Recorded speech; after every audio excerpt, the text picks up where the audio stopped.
Olá, estamos começando a nossa live de hoje. Eu agradeço os 645 mil inscritos no meu canal. Muito obrigado mesmo. E sempre digo que você gosta do canal, do conteúdo, das lives, das entrevistas, da perspectiva que nós temos, analítica, crítica, propositiva, indique o canal a um amigo, uma amiga, é muito fácil, o canal do YouTube, Marco Antônio Villa, diga para ativar as notificações, colocar like no que vocês gostarem, usar como vocês muito bem fazem, a página dos comentários, né?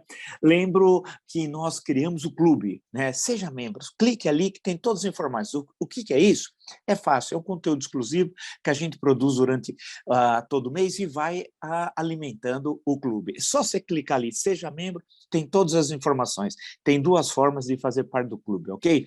Lembra a entrevista, postamos entrevista com o general Santos Cruz, né, que deve se filiar ao Partido Podemos e vai ser um dos principais membros, tudo indica, da campanha eleitoral de Sérgio Moro o ano que vem. Esse é o cenário que se desenha. Então, tem a entrevista, ele apresenta a sua interpretação, a sua análise do Brasil. E amanhã estamos postando com Antônio Candir, economista, né, passou pelo governo federal, foi deputado federal, conhece bastante teoria econômica, até eu lembrei na entrevista A Dinâmica da Inflação, o livro dele ganhou o prêmio em 1988 com a melhor tese de doutorado da ANPEC, né? É alguém que está sempre refletindo sobre o Brasil, e é uma análise muito interessante que ele faz do passado recente, né? Da conjuntura agora e perspectiva. Eu acho que vale a pena, vocês vão gostar, uma discussão séria sobre a economia brasileira de altíssimo nível, né? Como nós fazemos dentro do nosso canal, que eu sempre falo sem exagero, que é uma universidade aberta pela pluralidade, as várias correntes, todas no campo, evidentemente, democrático, que analisam o Brasil, o passado do Brasil, o presente e apontam perspectivas. Vocês vão gostar da entrevista com o Antônio Candeiro, tenho certeza. Estamos postando amanhã. Lembro também que vocês quiserem me seguir no Twitter, é fácil, é lá Vila Marco Villa, né? No Instagram é @MarcoAntônioVillaOficial e na plataforma de cursos, www.cursosdovilla.com.br. Lá tem os 3 cursos que oferecemos: História Política das Constituições Brasileiras, História da Ditadura Militar no Brasil, o que é fascismo. Bem, vamos lá. Estava aqui passando, anotando, vendo todo o noticiário, estudando aqui também. Primeiro, eu queria só lembrar que as pessoas falaram: pô, mas você falou rapidamente alguns livros seus, tal, que trataram durante o período do governo do PT. Então, não só no sentido de quase que uma história do tempo presente, né? Então, só lembrar para vocês o que tem para o que eu fiz, o que eu escrevi, além de artigos, ensaios, debates, etc., né? Primeiro tem o Década Perdida. Década Perdida tem muitas edições. 10 anos de PT no poder. Foi editado pela Editora Record, né? E faz uma análise, evidentemente, como diz o título, sobre os 10 anos. Quer dizer, pega os 8 anos do governo Lula, né? Os 2 governos Lula, e pega boa parte, cerca da metade do primeiro governo Lula, e aponta tendências. Então, não tem, né, nenhum outro livro que conseguiu, desculpe dizer, dar essa visão de totalidade desse período. Então, tem muitas edições. Por outro lado, lembrar que sobre as eleições de 2014, também não há nenhum livro como esse daqui, que eu fiz no calor da hora, Um País Partido, 2014, a eleição mais suja da história, foi a eleição do Petrolão, né? Esse aqui pela Editora Leia foi a eleição do Petrolão, a eleição mais cara da história. Se gastou fortunas, né? O João Santana recebeu milhões, confessou em delação premiada, né? A triangulação por Angola, dinheiro. E, em certo momento, por isso que é legal rever o processo, né, da campanha, que em certo momento a Marina, ali na primeira semana de setembro de 2014, com a morte de Eduardo Campos, a 13 de agosto daquele mesmo ano, aqui em Santos, né, ela está em primeiro lugar nas pesquisas. E o bombardeio que o PT fez foi o maior bombardeio político eleitoral que eu vi na minha vida em tão curto espaço de tempo, tão violento e tão eficaz, porque eles destruíram a Marina, imputando a ela que ela ia dar autonomia para o Banco Central, ia assumir a comida dos pobres, não ia ter mais escola, olha, barbarizaram tal. E aqui tem esse relato. E um longo trabalho, é o trabalho mais detalhado, um melhor levantamento, porque o que dizem, não sou eu, né, sobre o processo do mensalão, né?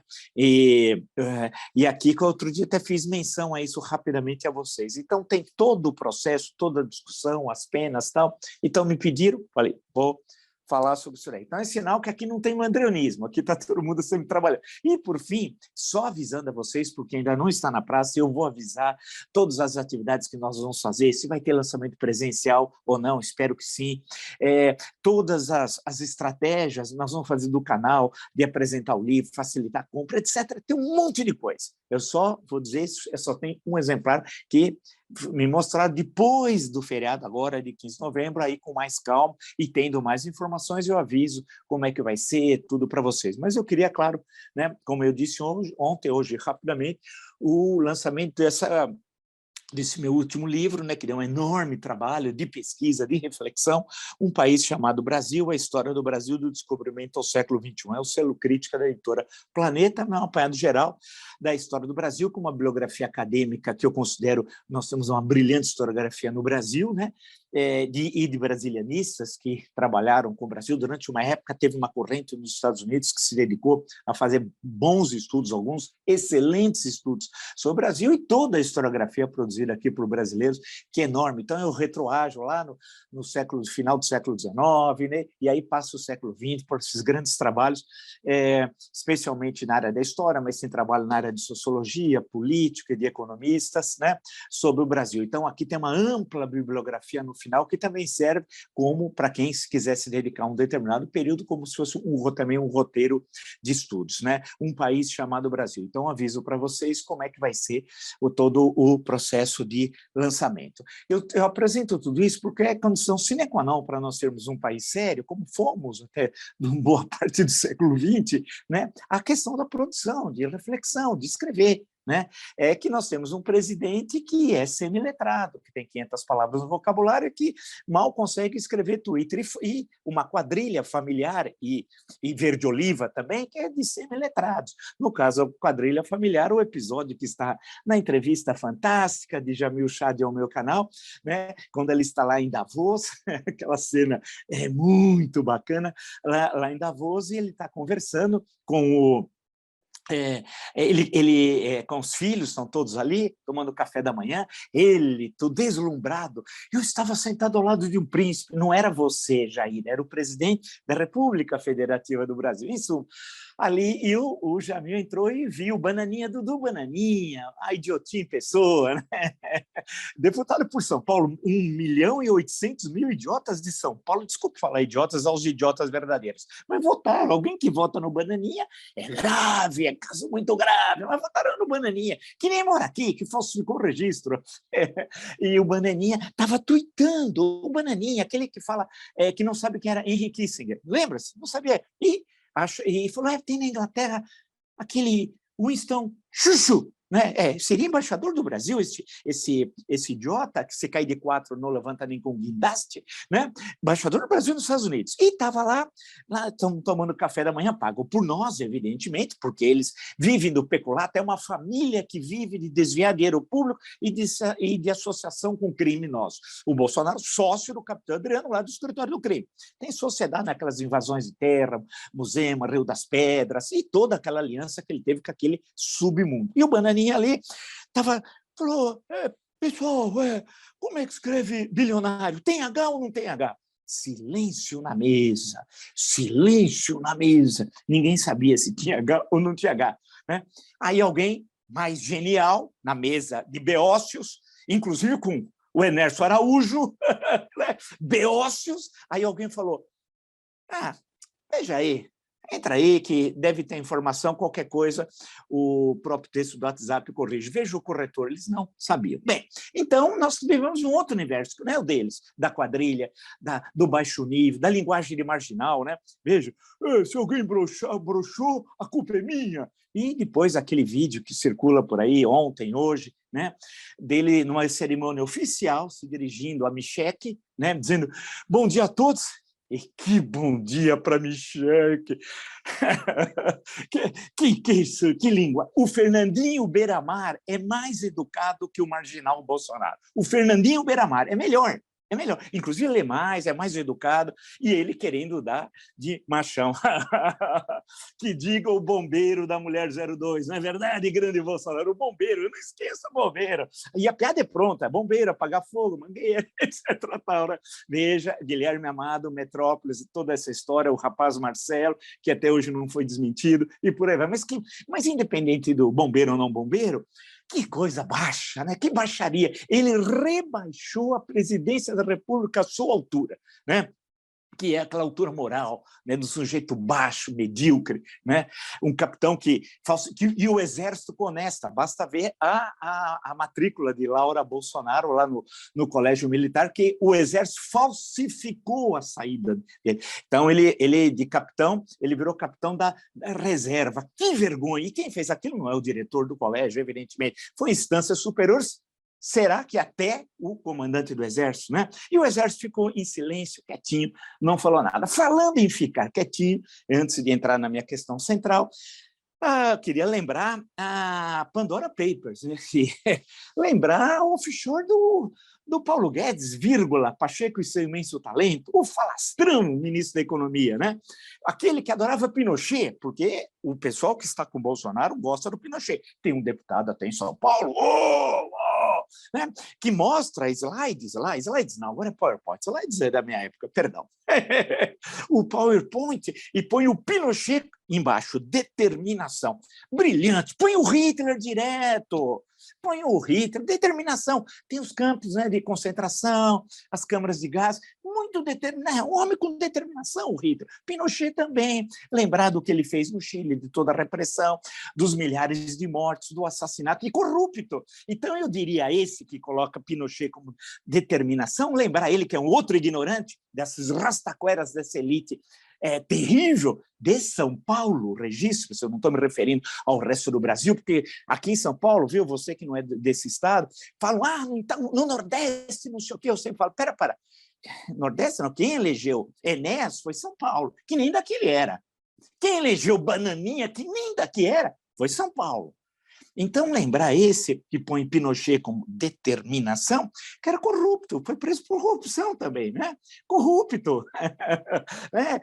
Como o bom nazifascista, é corrupto. Né? E esse cidadão esqueceu. Mas o Pandora Papers ninguém mais fala. E eu queria fazer um gancho com o Chile. Vocês estão acompanhando o que está ocorrendo no Chile? Sebastião Pinheira, presidente do Chile, que está no Pandora Papers, né, toda a denúncia. O que aconteceu? A Câmara dos Deputados autorizou, aprovou um processo de impeachment, que vamos chamar de impeachment, eles têm uma pequena diferença constitucional lá, que vai ser feito pelo Senado. Provavelmente não vai passar no Senado, mas a Câmara aprovou por maioria constitucional a abertura de um processo de impeachment no Senado por causa do Pandora Papers. Olha a repercussão que teve no Chile. Aí você vai me perguntar, e no Brasil? Não teve nada. Nada. Ele, inclusive, não foi depor na Câmara dos Deputados. E ninguém lembra mais. O assunto caiu no esquecimento. Quanto que ele ganhou com essa valorização do dólar e a desvalorização do real? Com a sua empresa lá, que ele tem lá, os seus fundos nas Ilhas Virgens Britânicas, lá na offshore. Ficou mais rico do que ele é. E aqueles empresários nazifascistas, bolsonaristas, sim, que tem as offshore e que falam aqui, precisamos de uma reforma tributária, precisamos de uma reforma administrativa, mais uma reforma da Previdência, precisamos. E tem dinheiro lá fora. Ninguém mais falou neles. Nesses, então, passou-se ao largo. Ninguém falou, não sei se é por causa dos anúncios, ou porque tem medo, ou porque deixa para lá, né? Toda aquela caterva bolsonarista, né? Mas do Paulo Guedes, o cara é ministro da Economia, como é que ele pode ter aquela empresa que é um conflito de interesse? Com o Roberto Campos Neto, idem, o episódio com o dono do BTG, que já foi preso. O dono do BTG, o senhor Estevam, já foi preso. Mas ser preso no Brasil hoje, pelo andar de cima, pelos rastaqueras, é mérito. É mérito. O sujeito coloca no LinkedIn tudo o que ele faz. Fui preso porque é legal. O cara que era preso em outras épocas da história do Brasil, o sujeito ficava envergonhado. Sabe por que o cara era preso nos anos 50? Alguém da elite política? Ser chamado de contrabandista. Olha, ser chamado de contrabandista era o fim, porque o Brasil era um país fechado, né? Isso tem a ver com a política, entre outras, substituição de importações, tudo aquilo. Era, então, era difícil achar as coisas, uísque importado, cigarro importado, era, né, a calçalia americana, que tem até uma passagem numa das músicas do Caetano Veloso falando isso. O contrabandista, porra, era um crime danado, e acabava a carreira. Agora aqui não, o sujeito é preso, vai, sai e fica superpoderando. O Temer não foi preso, né, depois da presidência, e está por aí dissertando. Daqui a pouco vai declamar suas poesias, né? Que é poeta também, e vai falar as coisas dele, e agora parece dar um ar de estadista. Foi para o Líbano, lembra quando explodiu Beirute, foi aquela tragédia terrível? O Brasil, eles colocaram mantimentos e remédios, tal, né? E colocaram no avião. E aí foram lá, só que o avião estava tão pesado que não conseguia decolar de Brasília. Sabe o que eles? Porque eles colocaram um monte de políticos, o Temer chamou toda aquela turma dele, tudo gente boa, né? Ligado ao Temer, tudo gente de primeira. Levou, trouxe aquela turma, o avião não conseguia decolar. O que eles fizeram? Ao invés de tirar aqueles que entraram no avião que não eram para estar naquela viagem, não era uma viagem de turismo, os penetras, ao invés de tirar os penetras, tiraram os remédios e mantimentos. E aí voaram para lá e ninguém sabe o destino daquilo. Porque, convenhamos, se fosse para dar uma ajuda ao Líbano, que é importante esse momento de solidariedade frente àquela tragédia, podia ter feito enviar um outro medicamento que fosse de urgência por avião e mantimentos que pudesse, por navio, ser levado ao Líbano. Afinal, era uma questão que tinha de se resolver em uma semana, depois um mês, 2 meses, num semestre. Não era uma coisa que se exauria numa semana, né? Mas não, eles foram para dar aquele ar de estadista. Que estadista, coisa alguma, a gente sabe, né? Até hoje o coronel Laranja Lima não foi depor, né? Esse foi o episódio do Temer. Mas eu lembro, aí o pessoal fala para mim, pô, Vila, caramba, você vai ser inconveniente lembrar essas coisas, né? Não, parece que não pode. Não, nós não podemos. É como se o passado tivesse de ser incendiado. Voltamos ao Fahrenheit 451, do Brad Bird e do filme, que depois é adaptado para o cinema pelo François Truffaut, né? Vou começar a queimar os livros, porque o sonho dos bolsonaristas, da elite rastaquera, dessa ignorância, sabe qual é? É queimar os livros, igual no filme, né? E no livro, os bombeiros, ao invés de apagar incêndio, eles tinham outro papel, eles incendiavam os livros, e as casas eram protegidas para não pegar fogo, né? Mas é mais ou menos isso que figura essa caterva, né? Essa coisa horrorosa. E aqui em São Paulo, então, está cheio, você anda por aí, é bom nem olhar a mediocridade, né? Eles não têm... Porque antigamente, os que ascendiam socialmente por diversas atividades econômicas, a primeira coisa que eles faziam, o processo de ascensão, era um verniz cultural deles e dos filhos, especialmente dos filhos, que iam estudar na Europa, fazer isso, aquilo. Então, historicamente é assim. Eu estou falando de uma forma assim, muito rápida, tal, a grosso modo, né? Agora não. Agora eles têm orgulho de não saber nada, de ser ignorantes. Eu sou ignorante, e daí? E aí tem um universo marcado pela ignorância, pela mediocridade, e acham que o dinheiro é uma espécie de verniz que eles têm, não. Né? Eu fiz a referência numa das lives. Você sabe que uma das que eu mais gostei é essa discussão dos agrotrogloditas, sabe? Que aquilo dá liga para fazer uma reflexão maior, até de um ensaio, de tentar entender essa parcela da sociedade brasileira, claro, em números absolutos muito pequenos, mas que tem presença econômica, dos agrotrogloditas e a mediocridade desses agrotrogloditas. Mas aí é tudo uma outra história. Eu queria só registrar a questão do Pandora Papers, o esquecimento. Passou, ninguém mais falou nada. Assim como eu citei os 3 livros sobre o governo PT, que ninguém mais fala, agora todo mundo esqueceu, né? E tem o episódio que envolve o Paulo Guedes, né? E eu citei agora de passagem as questões que envolvem o Michel Temer também, né? Passou, ninguém fala. O Gedel e os 51 milhões, qual é a origem daquele? Não é a primeira pergunta que você faria? 51 milhões de reais colocado em caixas, 7 caixas, se não me engano, num apartamento vazio em Salvador. A primeira coisa que você perguntaria qual é? Qualquer um de nós. Qual é a origem do dinheiro? Primeira coisa. Até hoje, anos depois, nós não sabemos a origem do dinheiro. Ninguém sabe. Mas como é que aquele dinheiro foi? Por que foi entregue a Gedel? Onde está o dinheiro? E as condenações? Puxa, 51 milhões de reais num país em que hoje parte da população vai no açougue para comprar osso de primeira ou osso de segunda. E o sujeito tinha 51 milhões de reais na sala de um apartamento abandonado em Salvador. Sabe o que aconteceu? Ninguém fala mais no assunto.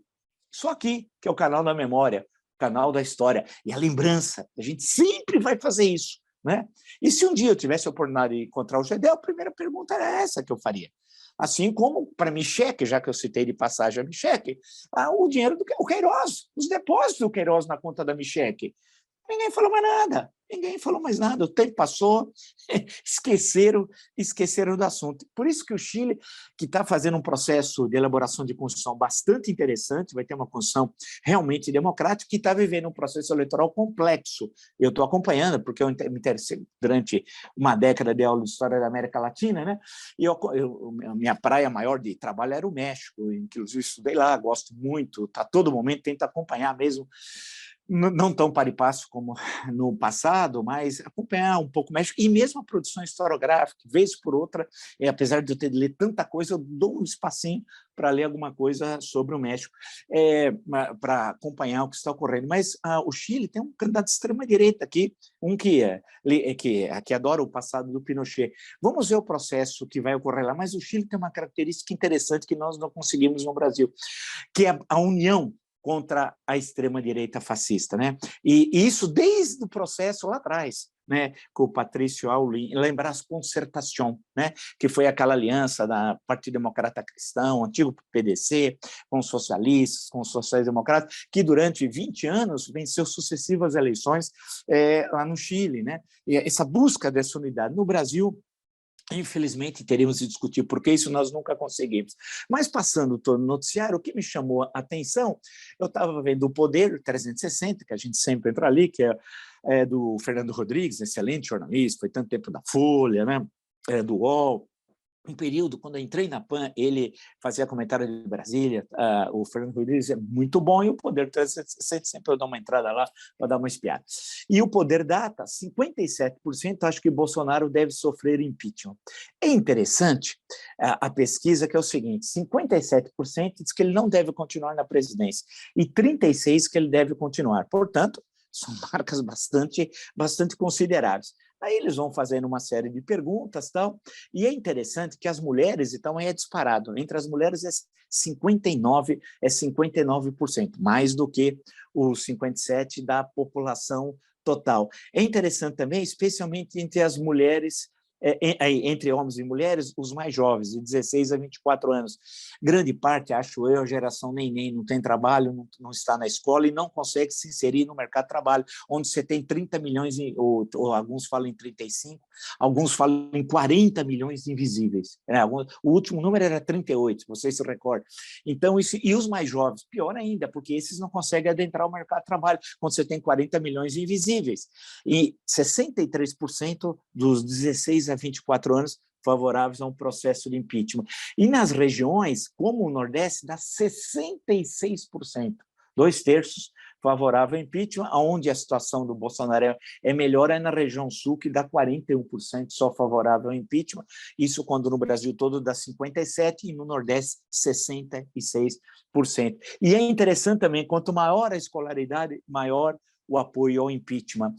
No ensino fundamental, 57%, no ensino médio, 55%, no ensino superior, 63%.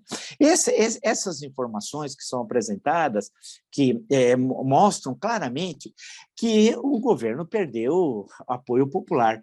E ele, mais ainda, e aí é interessante, isso é o nosso papel, que como é que é um governo sem nenhum apoio popular e a tendência econômica, veja a entrevista com Antônio Candeiro, que é muito boa, insiste, já falei isso, estou só repetindo, a tendência é que teremos um primeiro semestre tenebroso, com uma disparada dos juros, continua a desvalorização do real, inflação, tivemos em outubro a maior inflação dos últimos 19 anos, o desemprego muito alto, né? E um cenário internacional ainda muito confuso, que não se sabe como é que o Brasil vai se posicionar nisso tudo. Então, a tendência é piorar essa situação, e mesmo assim ele tem apoio parlamentar, e aí fazendo através do orçamento secreto, que é aquela compra dos parlamentares, né? Nós vimos parlamentares dizendo que eram comprados a 15 bilhões de reais, que fizesse emendas como quisesse, etc. Tal. Então, vai criar uma fratura, e isso vai ser interessante em termos analíticos, entre a pesquisa, a realidade concreta do povo, e vai ser cada vez pior, os 57 de impeachment vai chegar a 60 e vai aumentar, porque a situação econômica piora, e, portanto, o Auxílio Brasil é de apenas R$ 400, não de 600, como no auxílio emergencial. E também, portanto, esse é inferior aos 600. Segundo fator, esses 400 hoje não são as mesmas coisas que 400 o ano passado, vão comprar muito menos. Claro que o ano passado o auxílio foi de 600, eu sei. Ou seja, o que eu estou querendo dizer é que isso não vai dar, como alguns mais apressados, que vai melhorar a popularidade dele. Não, ao contrário, porque a inflação de alimentos ela cresce, a inflação de combustíveis, os dados que apresento hoje aqui sobre deslocamentos, quanto é que se gasta de gasolina, uma coisa fantástica, e o cenário é, portanto, de pior. Então, vamos ver como é que vai ficar essa situação e qual vai ser a resposta em pleno início do pré-processo eleitoral, vamos chamar assim, né? Porque a eleição começou a partir de abril, depois a partir... Tem todo um calendário, mas que na prática a gente sabe que aquilo é meramente burocrático, o processo eleitoral já começou, né?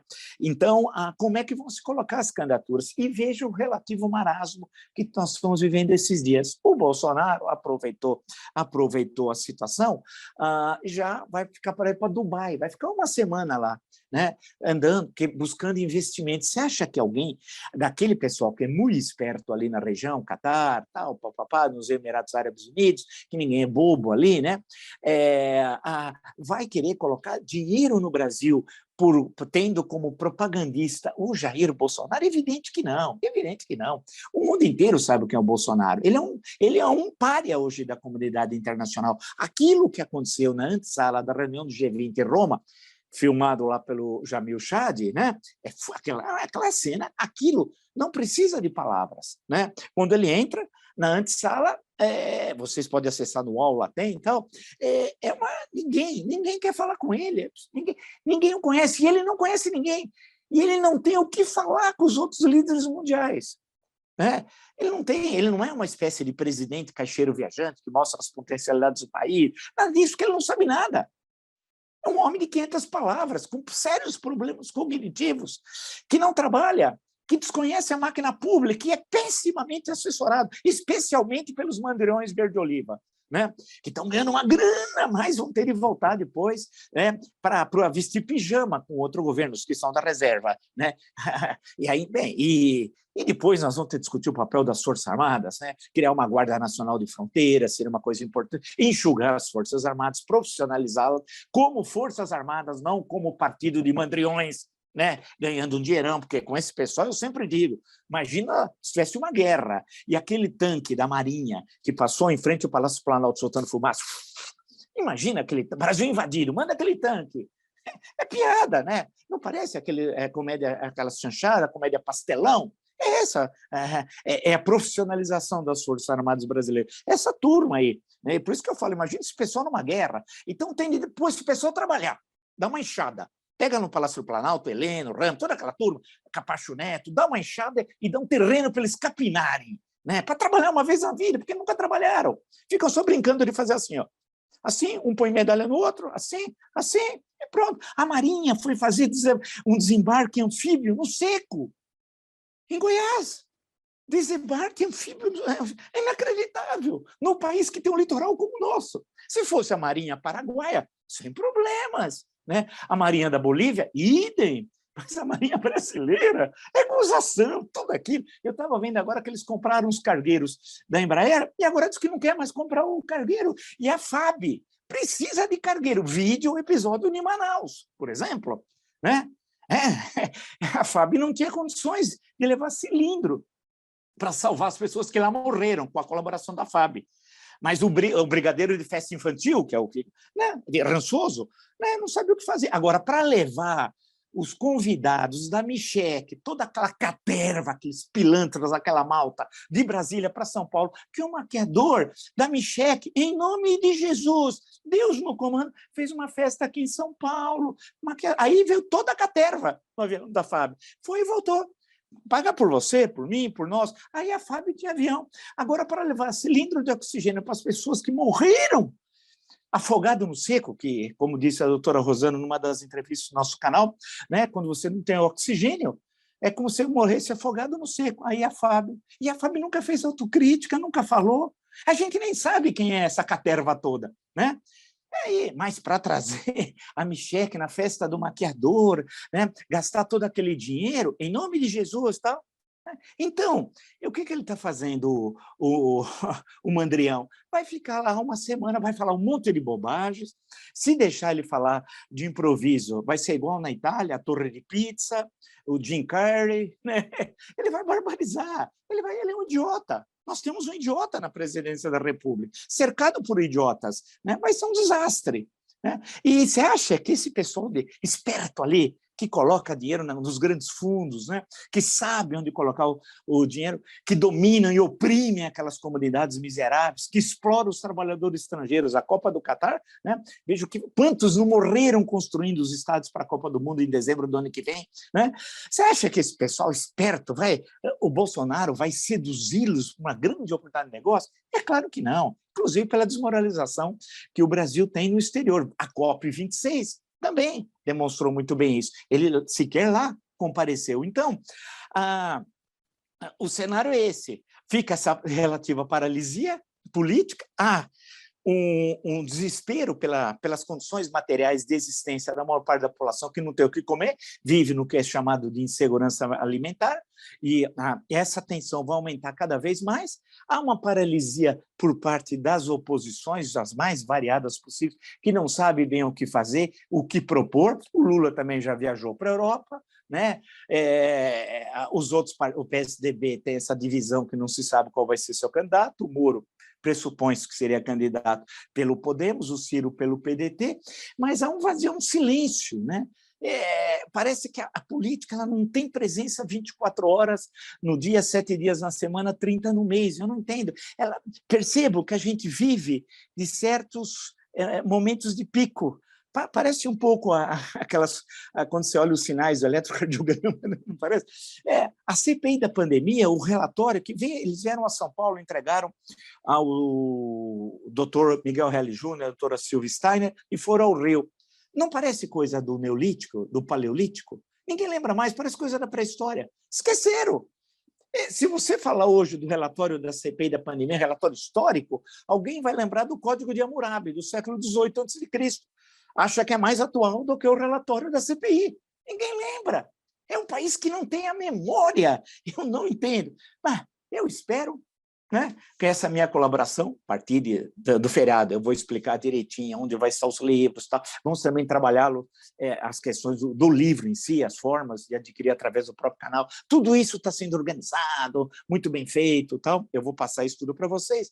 Aqui, ao menos, né, tem a nossa memória e uma reflexão para ver os diversos momentos. E tem várias questões que hoje são em terreno minado, que eu toco aqui com muito jeito. Não tem panfleto, aqui não tem presentismo, aquelas análises do presentismo, não tem panfleto, aqui tem bibliografia acadêmica de excelente qualidade, né? Então, é um trabalho dentro do cânone, vamos chamar assim, acadêmico, mas uma linguagem que seja acessível, que as pessoas entendam, e com uma bibliografia excelente. Não sou eu que fiz a bibliografia, são os autores, que nós temos brilhantes historiadores, né, ao longo do final do século XIX, especialmente, apesar que eu vou lá no período colonial, mas estou falando dos historiadores que problematizam mais o Brasil, do final do século XIX, passando do século XX, chegando no século XXI, grandes trabalhos aí produzidos, inclusive na Universidade Brasileira, trabalhos que são injustamente esquecidos ou pouco conhecidos.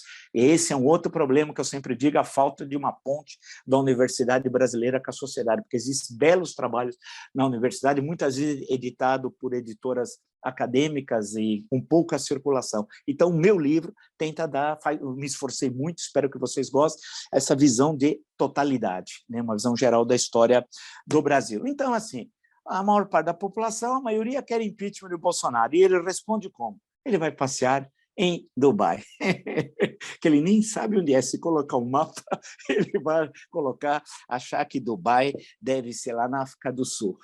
Esse é o nível do Mandrião. e sua malta. É isso, se você gostou dessa e de tantas outras lives do meu canal, está entre os 645 mil inscritos, muito obrigado mesmo. E sempre digo, né? Se você gosta do conteúdo, das lives, das entrevistas, da perspectiva que nós temos, analítica, crítica propositiva, sempre ela está aqui em defesa da Constituição de 88. Indique o canal a uma amiga, é muito fácil, o canal no YouTube, Marco Antônio Villa, diga para ativar o sininho, que são as notificações, coloque like no que vocês gostarem e utilize, como vocês muito bem fazem, a página dos comentários. Postamos entrevistas com o general Santos Cruz, que vai ser um dos principais dirigentes, tudo indica, da campanha presidencial do Sérgio Moro pelo Podemos. Fizemos uma entrevista com ele, assistam lá, que ele dá a sua visão, e o papel do canal é esse, apresentar as candidaturas no campo democrático, e aí cabe a vocês, a todos nós, vermos o que é melhor para o Brasil lá no dia 2 de outubro do ano que vem, no primeiro turno.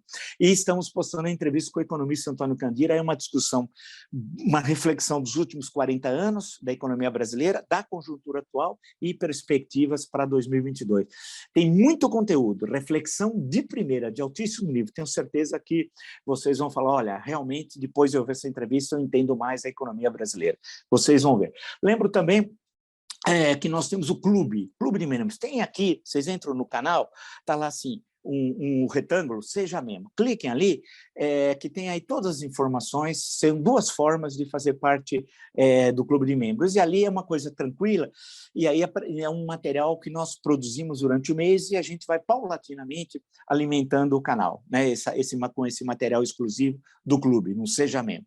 No Twitter, vocês podem me seguir pelo Villa Marco Villa, no Instagram, @Marco Antônio Villa Oficial, na plataforma de curso, www.cursodovilla.com.br, lá vocês encontram todas as informações sobre os 3 cursos que oferecemos: História Política das Funções Brasileiras, História da Ditadura Militar no Brasil, que é fascismo, www.cursodovilla.com.br. Nos encontramos amanhã. Até!